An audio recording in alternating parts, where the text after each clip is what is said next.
What's up, guys? Welcome to the 15K Q&A. Thank you all very much for your support. I really appreciate it.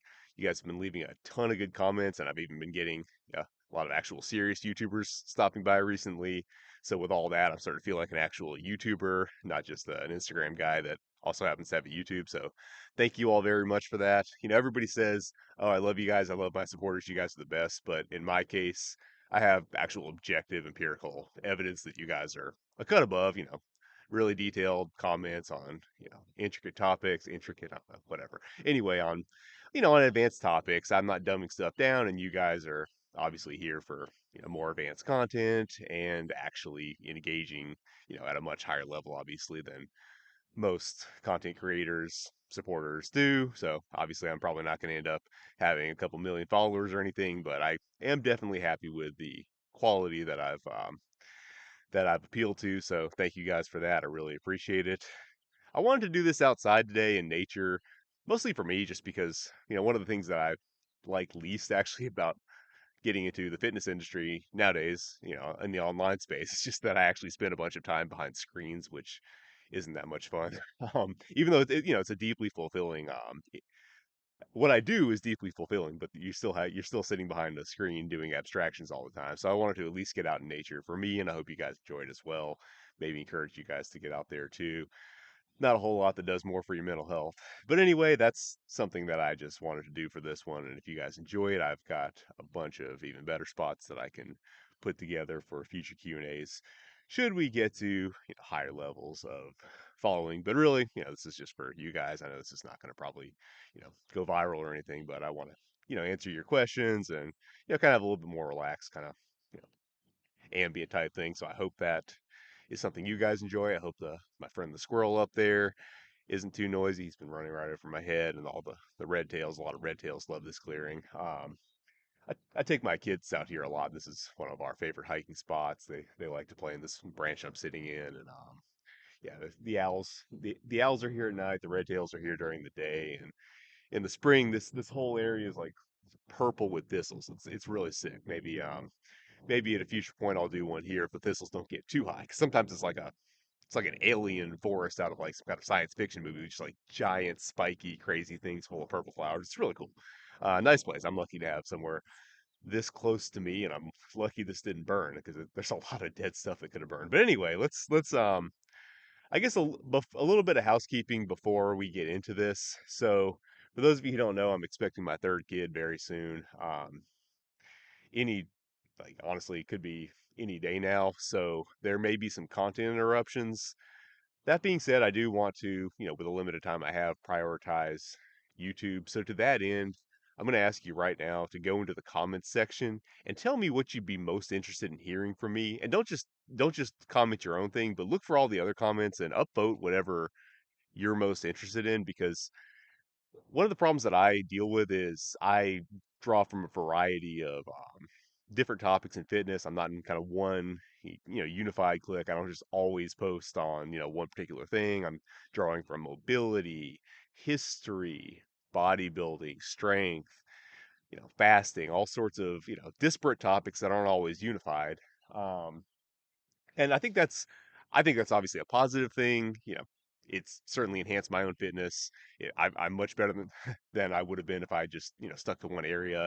And I think that's a benefit to you guys. But the problem is in the algorithm, that means I'm bringing in people from a bunch of different spaces, and so it doesn't guarantee you that everybody's going to be interested in every video that I put out, because I might have brought somebody in just 'cause, they're interested in the history, and then I post something about hypertrophy, they don't care. Somebody might have gotten interested in the fasting, I post something about history, they don't care. You get what I'm saying, right? So that's kind of one of the challenges for someone like me who doesn't niche down really narrowly, is to kind of unite the audience and actually get what the algorithm needs to see to actually promote a video. So if you guys could just do me a favor and not only tell me what you're most interested in, but just kind of put your little upvotes on whatever comments are, the topics that you support most. That'll give me a better idea of kind of where my base is, so I can devote my limited resources to making stuff that you'll be most interested in and most interested in engaging with. So yeah, and bear with me. Obviously, I'm gonna have either the posting may be a little bit less regular in the immediate future, but yeah. I'm sure you guys understand. Anyway, let's get into the questions. All right, so first question, what's your favorite unorthodox delt building exercise that isn't a variant of a press, and what philosophers or great artists are you most inspired by? That's a little bit of a two-parter, not a whole lot of connection between those two elements, but that's okay. Favorite unorthodox delt building exercise? Really anything that's involving just holding out a heavy weight at arm's length overhead. I think that's very underrated for side delts. You get kind of a peak contraction in the side delts while, depending on the exercise, stabilizing a lot. So you're doing kind of micro contractions in that top portion with a very heavy load. Um, if I had to say favorite, probably overhead walks, just because it's kind of the easiest way to get that training stimulus. Something like a Turkish get up, if loaded properly, a lot of people do very light Turkish get ups, and you're not going to get any delt building really out of that. But if you load a Turkish get up heavily, that's a good way to get that stimulus. But there's a lot of skill involved, a lot of warm up. It takes a lot of time. It may not be it's a it is a delt builder, but it may not be the most time efficient way to do it necessarily. Something like the bent press is an awesome delt builder, but even more skill requirement, more mobility requirement. You have to really be committed to those. And I think if someone really does commit to the bent press, they'll get a lot for shoulders, a lot for back, a lot out of the bent press, but it's a huge time commitment. So if you just want to get that type of stimulus in the most efficient way possible, I think doing like a heavy one hand snatch and then just taking a walk with it is a really good way to get that kind of peak contraction, heavyweight side delt stimulus that I think a lot of the old timers were getting that a lot of people now are missing out on. So that would be what I would say my favorite unorthodox delt building exercise is, as well as I'll just add as an honorable mention my side pullovers. Those mostly are going to hit the rear delts, but they also hit the side delts a little bit too. I actually get some pretty good side delt DOMs off those, so I think that's an unorthodox option and a good way to build the delts as well. As far as philosophers, I mean, keep in mind, guys, I haven't actually read any philosophy since I was, at least a decade. So I'm going to be a little bit rusty on this stuff. I mean, I would say the most important philosopher, in my opinion, for us right now is Nietzsche, because he dealt with kind of the collapse of religious-based morality. A lot of people misunderstand his "God is dead" statement. He wasn't saying God was formerly alive, now God has died, right? What he meant by that is that, God has ceased to be a source of the values in, modern society and modern culture, and whether or not so that it really doesn't actually make any metaphysical statement. He's not weighing in, there could be a God that's still alive, there could be a God that's dead, whatever the case may be. He's not really weighing in on that. He's talking about the reality of modern society. And I think he's spot on that yeah, I mean, religion has stopped being that that big objective source of value that it probably was at one time. Even people who are nominally religious, in most cases, I think in the modern world, are not taking it that seriously and are kind of just, you know, they're gonna twist their version of religion into whatever they happen to want to do, and it's not really guiding them. So he brought up the important point that in order to avoid, nihilism, we need to be kind of creating our own values and taking a little bit more of an active role in figuring out what our values are going to be, and not just winging it because he kind of foresaw the consequences of nihilism, and we're dealing with a lot of that now. A lot of people are exceedingly nihilistic now, even many who would nominally consider themselves religious or may even believe themselves to be religious. Um, it that does not necessarily mean they're not behaving very nihilistically. So I think Nietzsche is extremely important for that. That's something that everybody needs to consider. And again, it's not it it doesn't really matter that much what religion you are. That's still about a valid take. I mean, obviously Christians are going to be the ones who might in some cases be most offended by that in the West, but I think a lot of Christians would probably agree that um, in fact many people who are nominally Christian are not in fact you know letting those values guide them in any way, right? So I think that's certainly a valuable thing for us to all keep in mind regardless of religion, right? um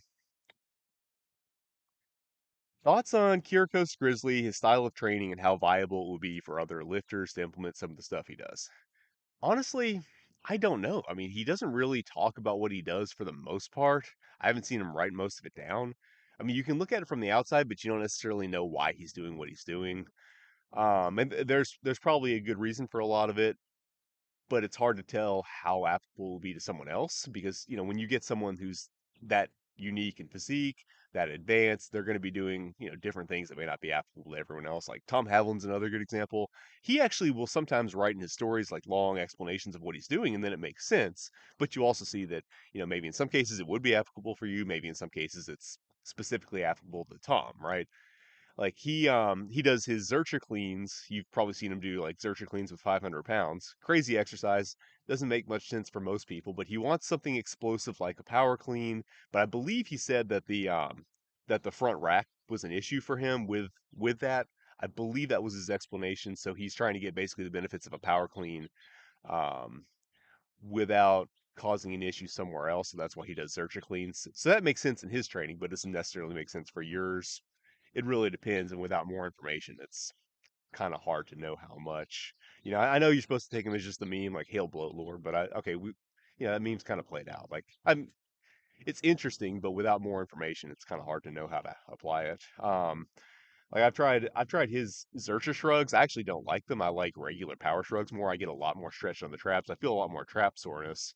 Although I do feel the Zercher shrugs more in other areas of my back. So I mean, obviously he's got a very different physique than I do, but I don't know exactly what he's trying to get out of it, and he may not be trying to get exactly, what I'm trying to get out of power shrugs, out of, his Xerxes shrugs, right? So it is clearly working for him, but I mean, yeah, you're it's kind of hard to know without a little bit more explanation there, right? Tangential, sorry. How do you talk about fitness with friends and family? Everyone either knows nothing but have loud opinions anyway, or more rarely, is pretty well trained themselves but has their own different philosophy. Basically, ego comes before fun training facts. Best thing I've come up with is never offering advice unless they ask. Yeah, that's pretty much what I do. I don't really bring the topic up in most cases. If someone asks me for advice, I'm obviously happy to talk to them in as much detail as they want, but I don't usually bring it up unless I think someone's going to be interested, because nobody wants to hear about somebody's hobby or whatever that they're not actually interested in at that kind of length, right? And that goes for anything. So, if you're kind of obsessively interested in something and you kind of read the room and other people aren't, you just got to keep it to yourself. But obviously, if someone's interested, I'll be happy to talk to them as long as they want about it. And if someone has a misconception or saying something that's incorrect, I'm happy to set them straight. I'm not gonna keep quiet when someone's saying something wrong, but I'm not gonna be going on about it, nonstop, right? So this question is, how exactly are donkey calf raises superior to normal stretch calf raises? I can't seem to find an explanation anywhere in your channel. Yeah, I mean that's because I'm not really trying to explain it. A lot of people will tell you what the common kind of mainstream explanation for why the donkey calf raise isn't done is that supposedly, the calf is not crossing the knee, so you're not actually getting any additional stretch on the calf by lengthening that posterior chain at the hip. So there's no point doing donkey calf raises. You get all the same benefits of straight leg. Or sorry, just standing calf raises. I mean that's what they say. I don't buy it. I definitely get more out of donkeys. I've seen more hypertrophy. I feel more. It's clearly doing more for me. The silver ear greats, the golden ear greats, they use donkey calf raises. You see Arnold doing them. Um, and really, you got to kind of just look at the results, right? Arnold had amazing calves, and he started out with terrible calves. I've seen calf growth from them. So what are the people that are advocating for? Oh, that doesn't matter. Just do standing, and that's all you can do. Basically, they say do your standing calf raises, do the lengthened portion of them, and if that doesn't work, you have bad calf genetics, and there's no hope, right? Whereas people who do donkey calf raises say if you do donkey calf raises, your calves will grow. So if one of these people is telling you, well, it's completely dependent on your genetics, and the other is saying, hey, this will probably make your calves grow, I know which one I'm going to go with. And I think biomechanics is something where it's certainly valuable, but you have to know your own limitations. And I think a lot of people fall victim to that. I think a lot of people think they know more than they do and end up tripping themselves up with like a half-assed mechanistic explanation. If you really want to get into that, you need to make sure that you know what you're talking about, or you can easily make yourself look foolish, like Paul Carter or something, right? So for me, it's enough to know that it works. Yeah. Have you ever experimented with super high reps and volume, experimented with super low volumes? If so, what are the takeaways? Like, yeah, I've done like super high reps. I was doing 50 rep sets of deadlifts back in the day. I think I worked up to like 325 for 50, like conventional back in the day. It was hard, it sucked, and I don't know that it necessarily did anything more than something like a set of 20 would. I've gone up to I did a set of 30 and 300 on squats. Again, I'm not sure that it would have done any more than 20 rep set with a little bit more weight. So it's not something that I got a whole lot of value out of. I like to do, I like to go up to 30 on forearms and calves, very short range motions, but I don't typically go super high. Um, Super low volumes. I mean, super low volumes will work for maintenance in most some muscle groups and exercises like hamstrings in certain cases can grow really well from super low volumes. Other muscle groups and other exercises you're going to need more volume. That really just depends on the exercise. So yeah, I mean, if you find you can find or even high rep squats again. You do a good set of Widowmaker or 20 rep squats, and that can be all your work for the week. But in most cases, you're going to want more volume. Um, where are we at? Would you rather fight 50 bears the size of a duck or fight one duck the size of a bear? I mean, I think a duck the size of a bear wouldn't work biomechanically. I think it would collapse under its own weight. So obviously that would be the easy answer. Um, yeah, I mean, in theory, we have some magical duck that can actually operate at the size of a bear. Obviously, being the size of a bear would be probably more dangerous just because like what are you going to do to something that's the size of a bear?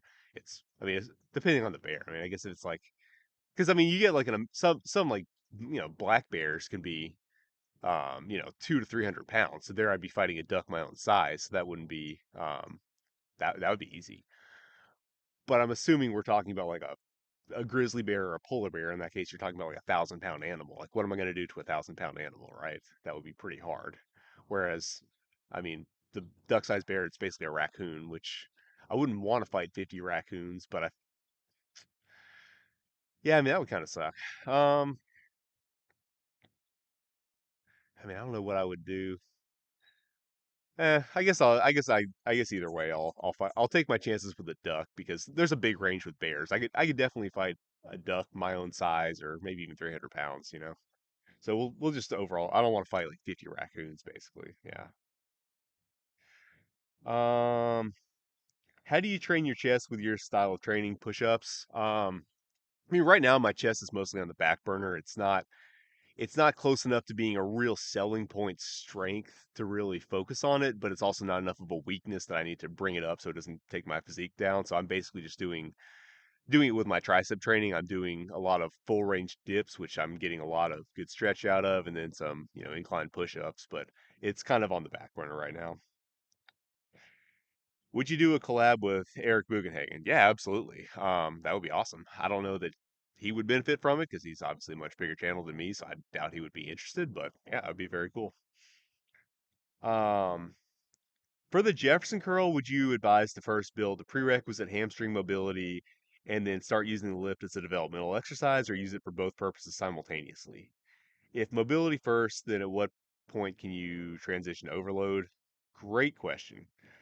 Um, so if your goal is to use the Jefferson curl as a hypertrophy exercise, meaning you are going to load it and kind of push it to higher intensities, then no, I wouldn't recommend trying to build the mobility elsewhere and then transition over because you're definitely going to want to be giving those tendons time, especially in the hamstrings, time to adapt to first lighter loads and then heavier loads, right? So if that's your goal, start with the Jefferson curl and just build up that way.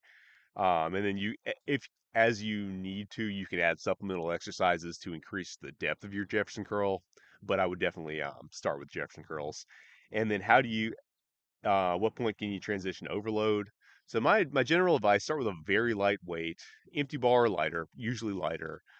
Stick with that for at least a month. Just give your body time to just adapt to the movement pattern, and then very slowly, like 5 pounds at a time, start progressing up.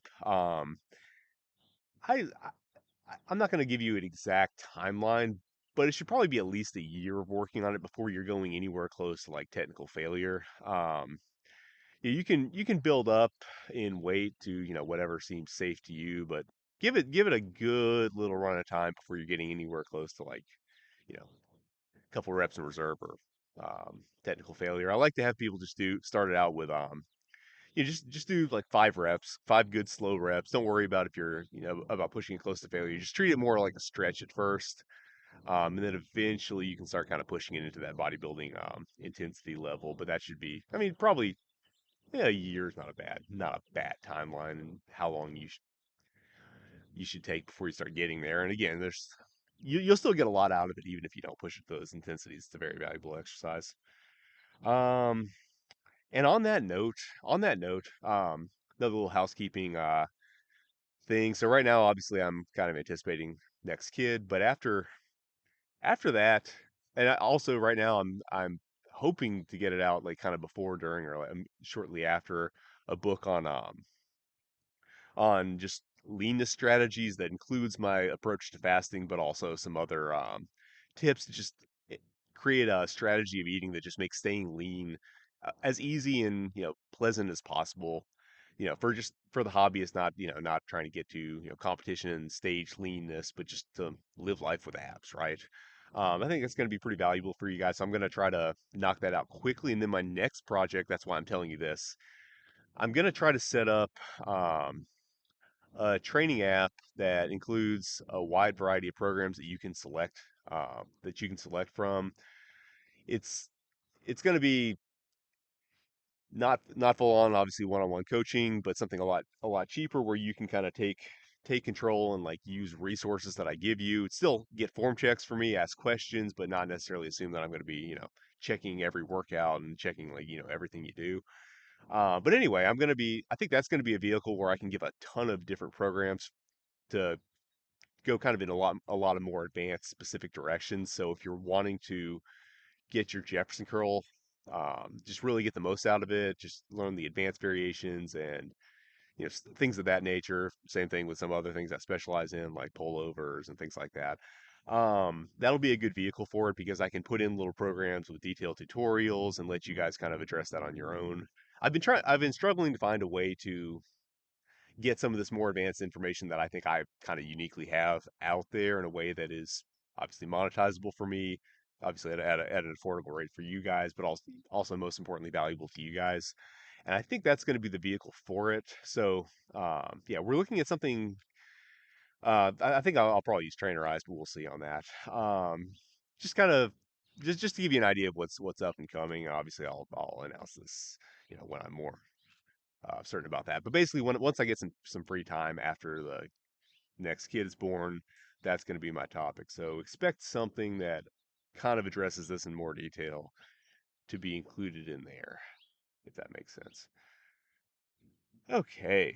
Best way to warm up for Zercher squats is Zercher squat and the Smith machine an option. So Zercher squat is one of those exercises where I don't think you need too much specific warm up in most cases. It doesn't have too many stress points or mobility requirements. So I would just say, start with a lightweight or the empty bar. Do some reps. Add a plate, do some reps. Work your way up the way you would normally. I don't think you need anything super specific. Is Zercher squat and a Smith machine an option? I mean, it's an option. It's always an option.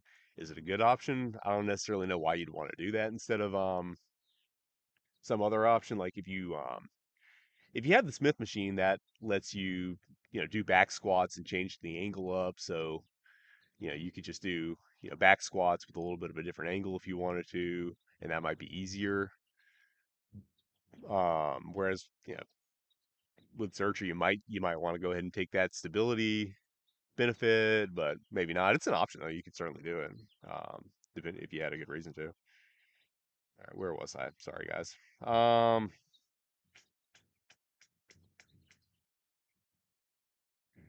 would you rather have a human body and a dog head, or a dog body and a human head?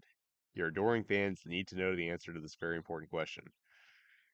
Okay, I mean, well, that's like the ancient Egyptian gods did the dog head human body thing, and that looks cool. Whereas like I feel like a human head on a dog body would look stupid, so we'll go with a dog head on a human body.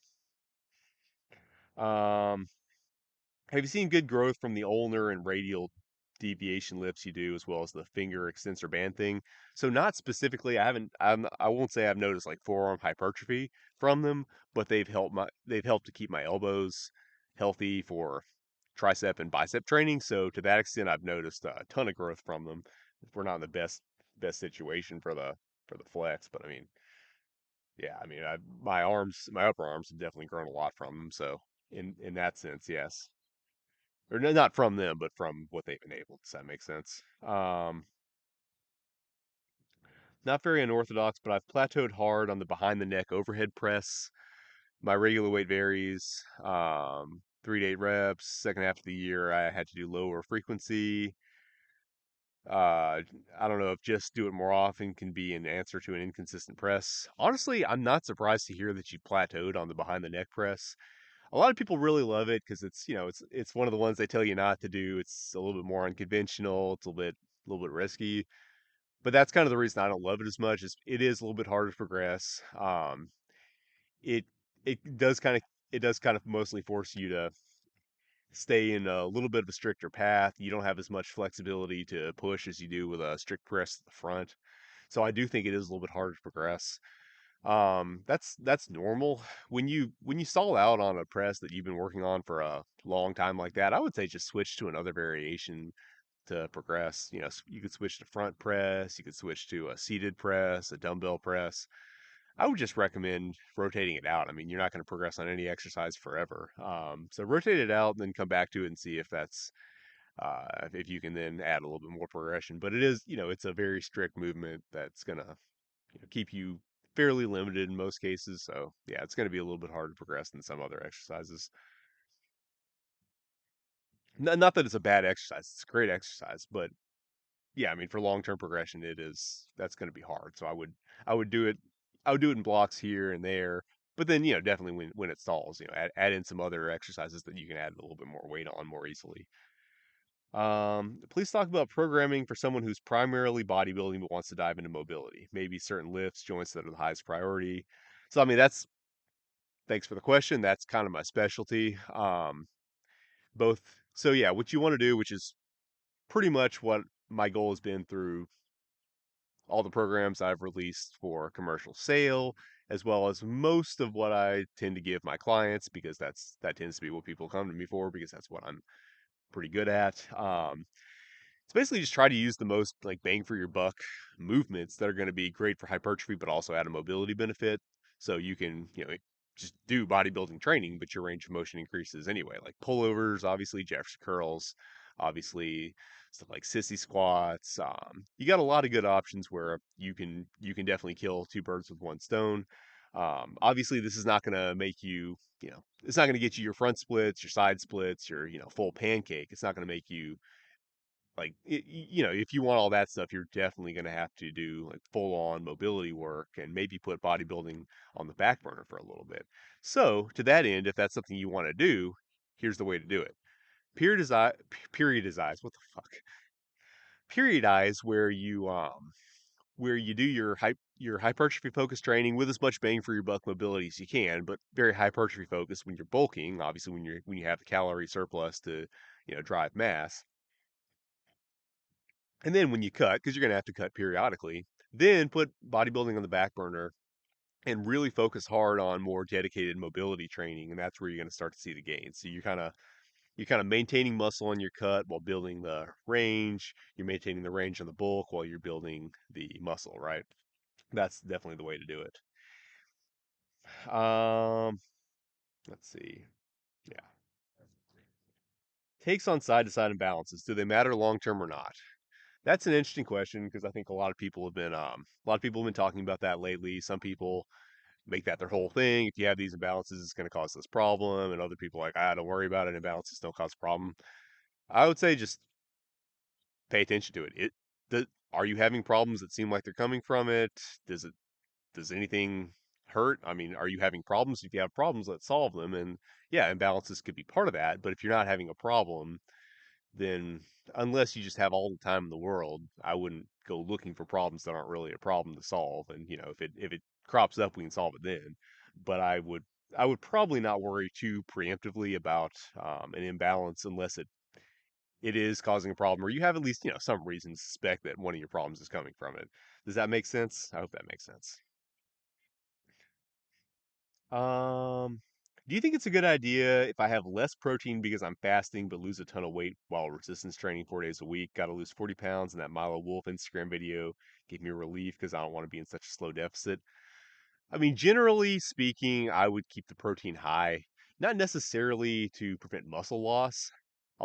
Who knows? Maybe it probably helps with that too, but just for satiety. I mean, if you're cutting, if you're in a steep deficit, you're gonna want your protein to be high generally. That's gonna be the most pain-free way to make that happen. Okay.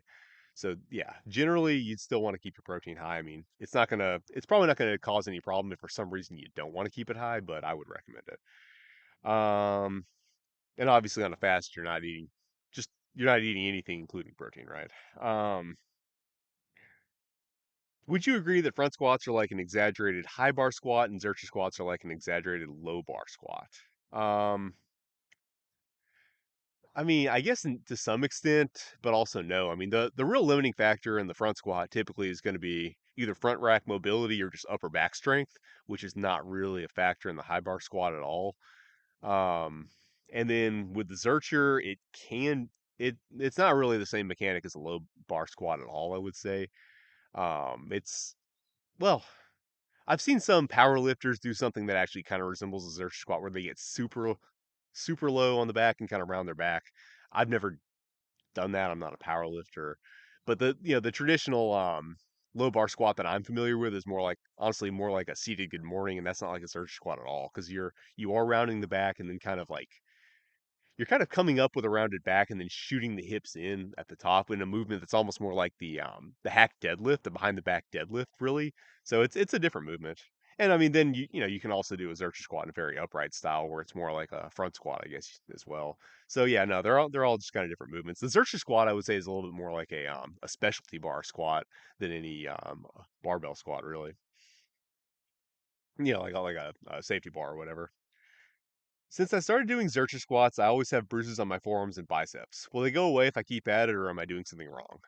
Yeah, that'll adapt in time. What I always say is, you remember how uncomfortable it was to put the barbell on your traps for back squats at first, or on your delts for front squats. I mean, it's still very uncomfortable, right? For me, that it's kind of the same thing. Maybe a little bit more uncomfortable at first, but yeah, to all three of them, you adapt. If you want to speed that process up, Zercher carries like Zercher walks can really help to speed up that adaptation process. I'm not usually the biggest on weighted carries for like muscle growth, but if you want to just speed up the adaptation to that whole position, Zercher walks are a very good way to do it. And then once you've done that, if you want to really overload them to the point where you never feel them again, just do some one arm Zerchers, and that will make sure that discomfort is never really an issue for you again.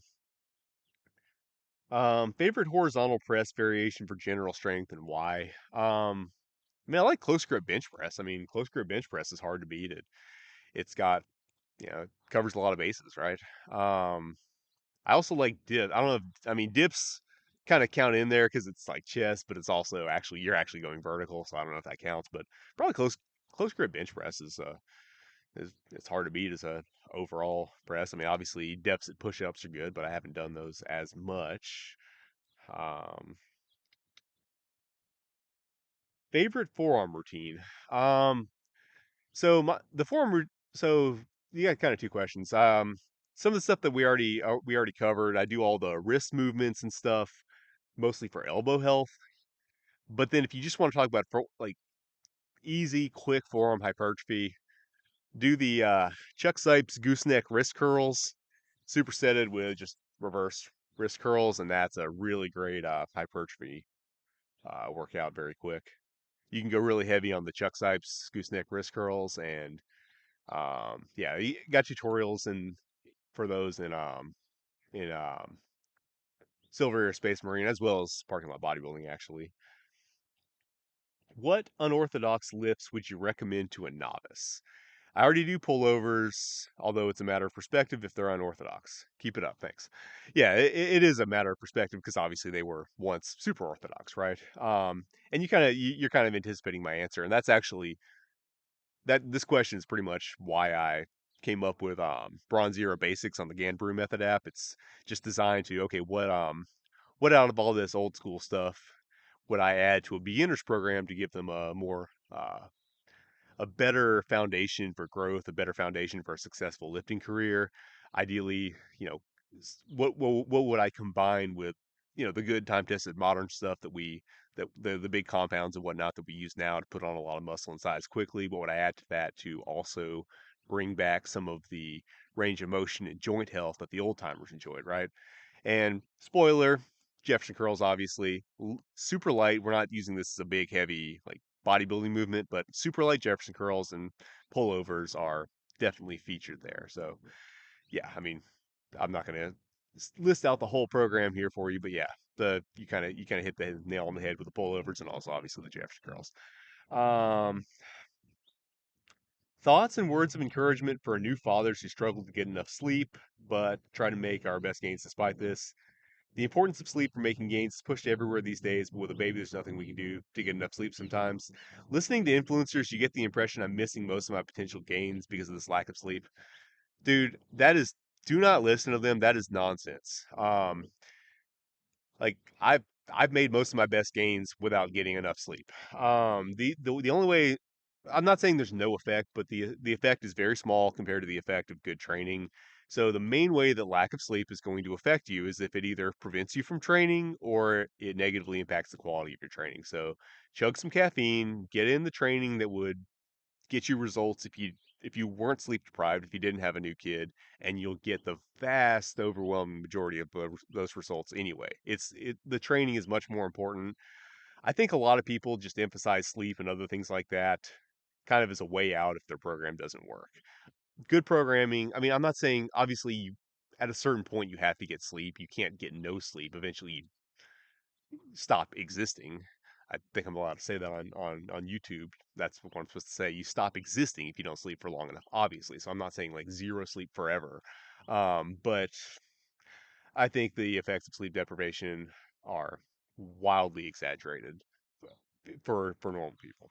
So yeah, bottom line, if it would have worked before, it'll work now to almost the same degree. So yeah, be of good heart, be of good cheer. And you can have that father figure, not a dad bod. Set that a good example for your kids. I definitely want to encourage everyone to do that. How do you feel about gym machines? Are they a good addition to a free weight program, unnecessary, detrimental? After seeing various videos debating the best machine for hitting certain body parts, I thought it would be interesting to hear your take. Coming from someone who used to use commercial gym equipment and now does free weights and banded exercises, um, I've started working out at home with free weights, bands only after years being in commercial gyms using machines. I feel much stronger, but miss the feel of some exercises. Cable machines would like to hear your take. Okay, so I'm a little bit more nuanced on this than a lot of people think. The only machine that I hate that I think you should never use is the leg press machine, just because I do not see any exercise that it's a better alternative to, and just lets you ego lift and like put so much weight on for so little benefit. Even if you want to use a machine, why not use a hack squat machine or a pendulum squat machine or hell a Smith machine squat? There's so many better options that you could do. But yeah, that doesn't mean I'm anti-machine in general. Now, one thing about machines, I see them a little bit more like supplements. When you do free weight and body weight exercises, you're covering a lot of bases and you're going to end up training a lot of things that you may not be explicitly intending to train. Just like with eating whole foods, you're going to be getting a whole lot of nutrition and maybe you're eating steak for protein or eggs for protein, but then you're getting a bunch of other stuff, right? Now we start trying to isolate all that out, and now we have to make sure that if we're trying to do that, we have to now think of every little detail we might be missing if we're trying to isolate all these components, right? So a good foundation of free weight and body weights is probably going to be more.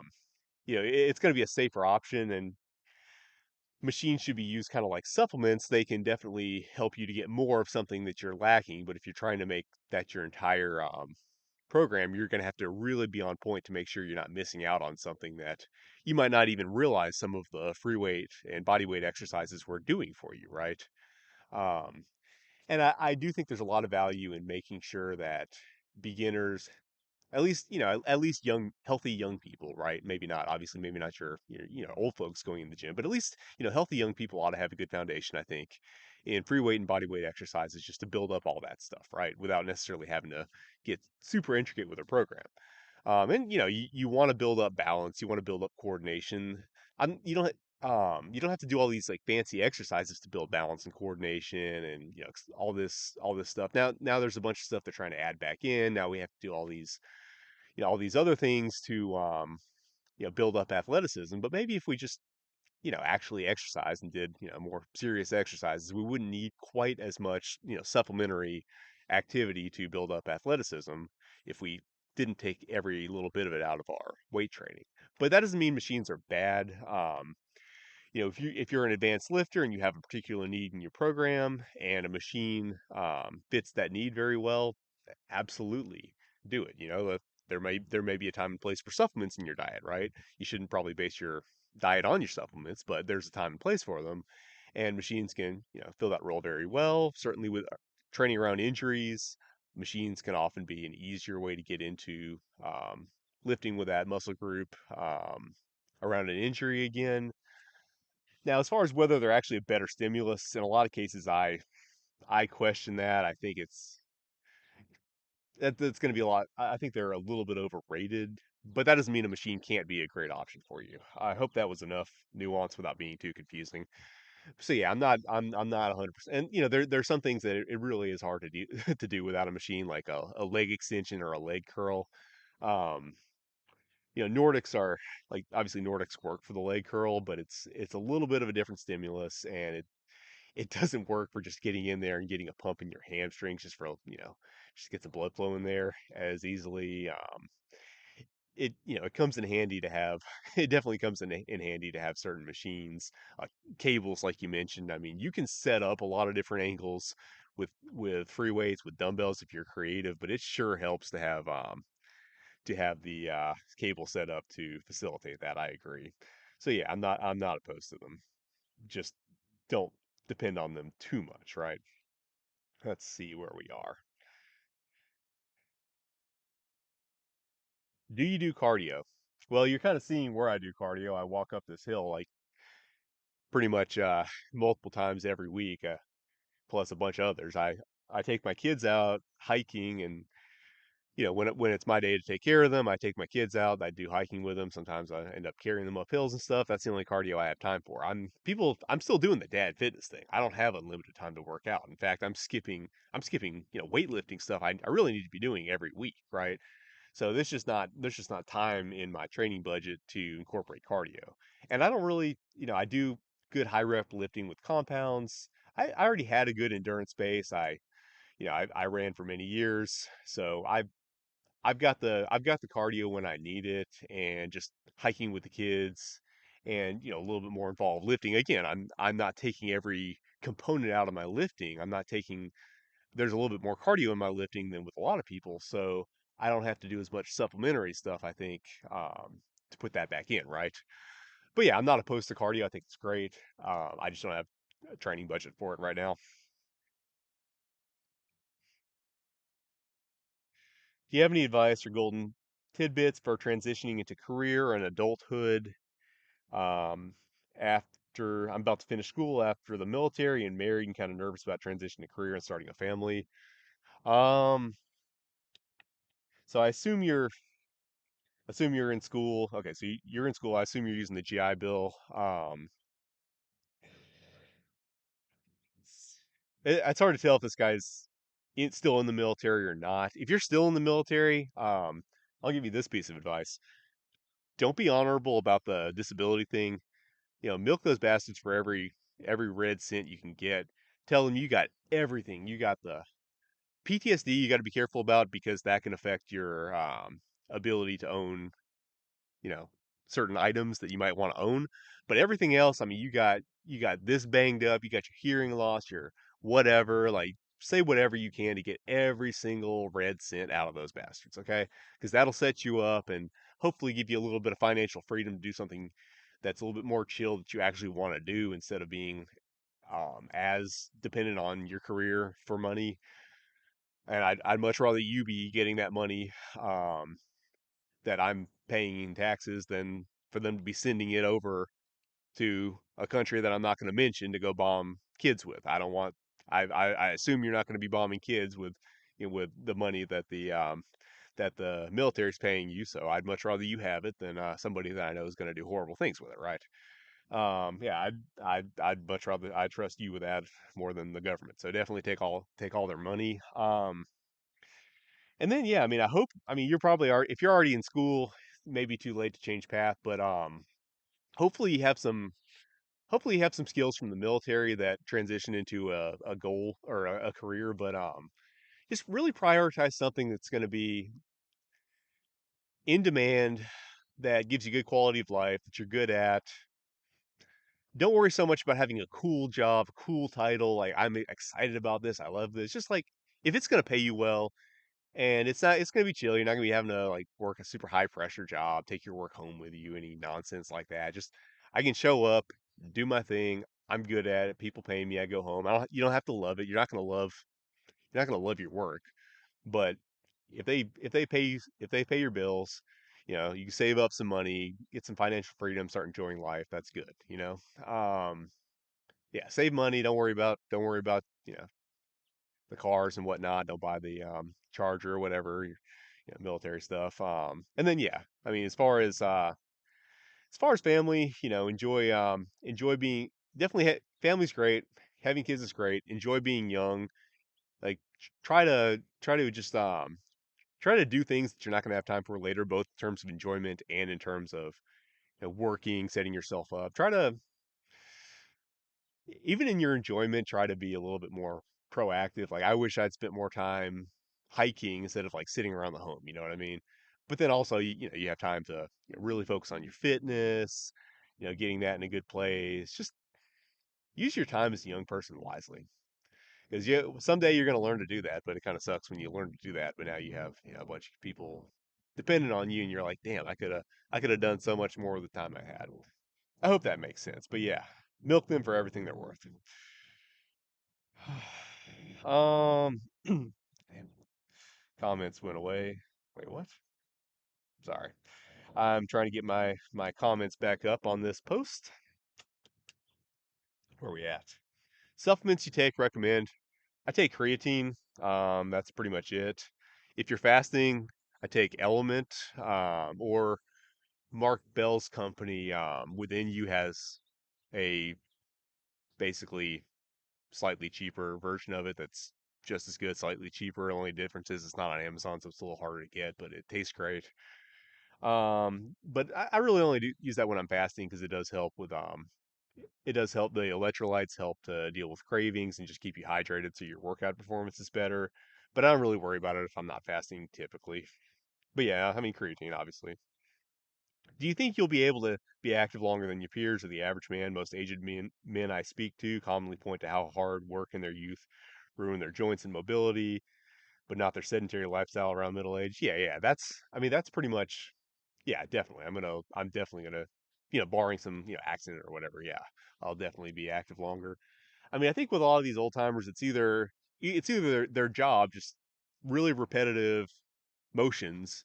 Anything, even typing on a computer repetitively enough, can give you carpal tunnel syndrome. So the body hates that much repetition. So if you have really repetitive manual labor and you're not doing enough other exercise to balance it out, that can jack you up long term.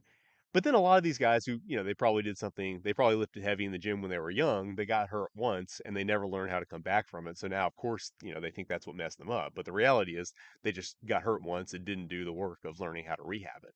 Okay, well, I've been there, done that for years. I know how to rehab stuff. I built that skill when I was young, so I can use it when I'm old. So, yeah, I mean, whatever happens, like barring something crazy that obviously you can't recover from and rehab from, then yeah, I'm definitely going to be active way longer than my peers. Definitely. I mean, natural bodybuilders typically live a pretty long time and, with good quality of life. So yeah, 100%. When doing a working set of heavy Jefferson curls, do you first Zercher squat the weight up and then curl down to start rep one, or monkey fuck the bar up and then curl for one rep? It depends. Usually for reps, I'm going to just do a Zercher deadlift to get the bar up to start the set off. I like to do that instead of the squat, both because it's quicker and because it gives me a little bit of a canary in the coal mine sense. If something isn't feeling right in my back, Zercher deadlift is a less demanding movement, and I'll typically feel it and go, you know what? I don't want to do this today, and then back off. Whereas if you Zercher squat up, it's a little bit easier to get yourself into a position where, oh, you know what? Like you don't get that warning, right? So I like to typically Zercher deadlift the weight up. That being said, in some cases I will just start the Zercher. I'll just kind of deadlift. I'll start the deadlift or the Jefferson curl at the ground, just straighten my legs out and then go from there. Usually with lighter weight, that's kind of a way to get more out of less weight. So I'll sometimes do that, but usually I start with a Zercher deadlift. Aside from bodybuilding, do you have any interest in other disciplines of self improvement? For example, would you ever consider martial arts training? So martial arts, it's cool. I did judo when I was a kid. I would, I mean, if I had all the time in the world, I'd love to do some form of martial art again. I've heard judo has been messed up a little bit because apparently, um, when you go down to the ground, if there's not immediately any progress, they stand you up. So they've kind of taken all the. It sounds like they've kind of taken a lot of the groundwork out of judo competition. So maybe judo, I don't know if judo would be what I'd go back to. But I mean, yeah, I like it. That being said, it's really not a high priority. My first priority, apart from obviously lifting related stuff, is going to be parkour, and I definitely intend to get into parkour whenever I'm able to. If that becomes possible with the family and career situation, I would love to get into some parkour. Um, and yeah, I mean, there's a ton of other cool stuff I'd like to do. Right? I'd like to have more time for surfing, snowboarding, stuff like that. But it's all this is all time constraint stuff. I mean, yes. I mean, if I end up with all the time in the world, maybe martial arts I get back into. As far as self improvement, I'm not a huge fan of self improvement. I think there's a lot of grift in that space.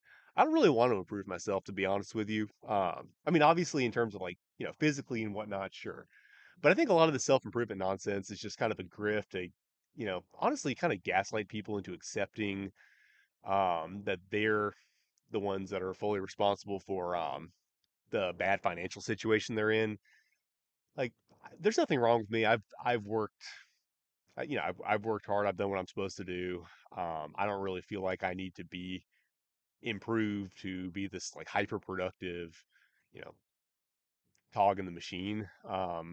I'd much rather actually be out here in nature, not doing a damn thing to contribute to the productive economy. Now, don't get me wrong. Like as far as like obviously I want to get better as a as a coach. I want to get better as a content creator. I want to get better at just sharing fitness with people in a way that is beneficial to them and supports my family and all that, right?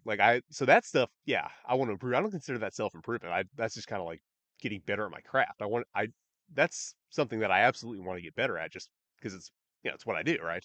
But as far as like self-improvement, like no, I don't really want to improve me. I kind of like who I am and I'm good with that. And I don't really like the implication that I need to improve to be some kind of like hyper consumer, hyper producer, waking up at 4 a.m. every day to go grind and, contribute to making the big line go up. I don't really want to do all that. Um, and yeah, the self help industry is full of grift because it's a space where there's just no way to conclusively say a product is bullshit. You can tell someone any kind of mental strategy for making more money or being more productive or this or that. Like whatever. And you can sell it and there's just no way to say, oh well, this is actually a scam product that doesn't work, because you can always say, oh well, maybe you didn't use it right. So it's yeah, the industry's rife with grift. It does, I think, um get a lot of impressionable young men to blame themselves for external economic conditions that are really not their fault, which is not to say, you know, go look to someone else for a solution. You're still no one's gonna help you. You're still gonna have to figure it out for yourself, right? But I think there's still a space to say, hey, you know what? I'm dealing with a really rough economy. Like evil elites have ruined the country that I live in, ruined probably everybody's country at this point, or most everybody's country. This economy has been ruined. Things are hard due to external evil, and I'm going to do my best to get through this, but the reality is it's not that I'm, this lazy person that needs to improve. The reality is, you know, there are people that need to be in jail right now who are not. But I'm going to do the best I can with my situation. I don't think so. Yeah. So that's kind of why I don't think the self-help industry is so helpful. And like I say, I want to just be out here, not really doing a whole lot to make the GDP go up other than, helping, those of you who want to engage with me in terms of fitness, right? Which I guess, yeah, it's an economic activity, right? But you guys get where I'm at with that, right? Um, what rep schemes do you like to use for jerks and or push presses? Um, I mean, obviously you can do singles with stuff like that. Of course, it's Olympic lift, but I like to get up into like kind of medium low range, like four to six, 4 to 8, stuff like that. I think there's a lot of benefit in that. So when I throw those in a program, that's typically where I'll put them, like maybe 3 sets of 4 to 6 or something like that to get some good heavy training with them. Just get some overload on the shoulders. That's with a heavier weight than what you could strict press. Yeah, obviously we're not going to go up to like 20 rep jerks. That'd be crazy, right? What do you think about trap bar shrugs versus barbell Smith? I do not like the trap bar. I mean, first of all, most trap bars you can't load heavily enough to actually do a decent shrug on. I mean, most of them you can get like 500 pounds max, so it's useless, right? And even when you do get one of the like bigger heavy duty ones, I still think it's more it's like wobbling around a bunch. It's hard to balance. And also, I mean, you'll see the biomechanics folks say, well, actually the traps pull like up and back, right? So it actually helps to have the bar in front of you, which gets you a little bit more of that optimal line of pull for the traps. So I actually greatly prefer the barbell. I haven't even tried it on a Smith machine, to be honest. I would probably I think barbell is definitely going to be my favorite. I'd probably prefer a Smith machine over a trap bar, but who knows? What's your one arm Zercher snatch PR? I honestly haven't really tried that one. That's a weird one. I don't have as much time honestly for a lot of the fun lifts anymore. My training budget. I mean, I'm filling everything that all the training time I have with useful stuff and still leaving stuff out. I'm prioritizing the stuff I need to, but like I said, I'm kind of putting my chest on the back burner of all things, so I don't have as much time for stuff like that. But yeah, I've done Zercher one arm Zercher cleans up to 275, I believe, but I haven't done the one arm Zercher snatch. And then final question of the day, what's your bench press PR? Um, Lifetime best 385 touch and go, or for paused, I did a nice crisp 350 pause with a second touch and go rep afterwards. So take your pick on those. I did one powerlifting meet just to support one of my buddies who was a really good power lifter, and in that meet I got 335, I believe, is just my opener, but I kind of shot for the moon on everything. I only got my openers in that meet because I kind of shot for the moon on everything after it's your first powerlifting. Well, it was my only powerlifting meet, but everyone on your first powerlifting meet, you don't know what to shoot for. So yeah, 335 was my best powerlifting number, but yeah, 350 would have definitely the first one would definitely have been 100%, white lighted, and then second rep obviously touch and go. And then yeah, 385 counting like just whatever gym lifts. Okay, so I think that concludes. Yeah, that's all the questions I got. If I missed your question, I'm really sorry about that. I've been kind of going through my phone. You guys seen I'm not super organized on here, but you know what? I'm out in the woods, so it is what it is. Um, yeah, like I said, I really appreciate you guys for giving me all the support, subscribing to my channel, commenting, and just helping me out. Especially those of you that have bought my programs or my book or anything like that. Really appreciate it. Like I say, I'm transitioning into this fitness thing as a career, and that's really cool. And you guys are helping me to do that because I kind of I complained about it at first because I feel like I'm behind the screen now all the time, but it's still the most rewarding thing that I've ever done. I've never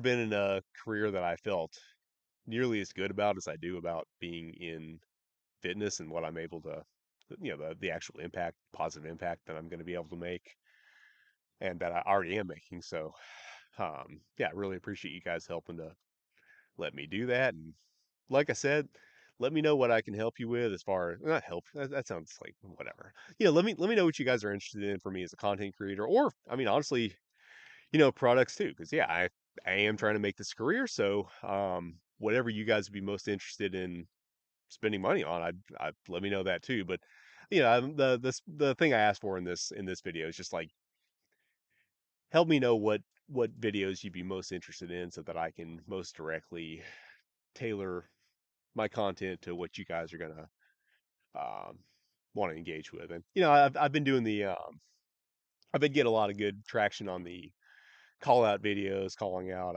Matt Winning and Mike Israel, and that's all well and good. And those videos have been doing fine. And, I think that provides a valuable service because I do think that just like you need to clear out the dead wood that I'm surrounded by. I don't know if you can see all of it, but you look up this hillside. Actually, let me show you some of this stuff. Yeah, you look up this. Oh man, sorry guys. Here, hopefully this. Yeah, you look up this hillside. It's all dead, dead mustard and stuff. Just a lot of dead woods, stacked up that could just, go up in flames like we've seen a lot in California recently. Anyway, that all needs to be cleared out, and I think it's the same in the online fitness space. This is all stuff that's just kind of like choking out, anything else that wants to grow. So I do think honest content creators need to spend some time clearing out the dead wood, so to speak, calling out the people that are getting way too much influence, don't need to be listened to. But I also want to balance that out with just, positive stuff that I'm putting out that you guys can benefit from. So yeah, let me know, what would be of most interest to you, and then, upvote anybody who you think has a good idea. All right, guys. Thanks for watching. To those of you who are, oh, you know what? I mean, whatever. I totally forgot to do a barbell apparel plug, but I mean, you guys see, obviously, I'm wearing the hoodie. It was out here kind of misty when I first got out here. Now it's, sunny, but either way, barbell apparel hoodie was, a nice little comfortable choice there. And obviously, you know what I'm wearing. This is what I'm always wearing, whether I'm working out or my kids want to go up the hard way. There's this path up here leads to the hardest descent on this mountain, which my kids like to go. We have to scramble up. It's a lot of fun. They're 2 and 4, and they really have a fun time climbing and showing off how good they are climbing. And I'm going up and going up there in my jeans with their water bottles and snacks in the pockets and everything, and they work perfectly for that. And so, like I say, I'm happy to promote the stuff that I actually use, barbell apparel. Um, they not only do they make a good product that like I've been using for years every day, but they also are committed to self improvement. We talked about now in the physical sense, or we already talked about the grift of the potential grift and like the you know get rich quick stuff. But as far as like self improvement, like getting in shape, whether you're trying to lose weight or gain weight, they have a lifetime fit guarantee that'll allow you to replace any pants that you either outgrow or shrink out of. So that's a pretty cool commitment to self improvement on their part. So I think if you end up buying some pants, you lose a bunch of weight and you need to get some new ones, they'll send you a new pair, which is a pretty sick commitment to helping you to improve yourself. So just another cool reason why I am happy to wear their clothes, support the brand, and advertise for them. All right, guys. Thanks for watching. Really appreciate it. See you guys hopefully soon, but if not, you'll know why.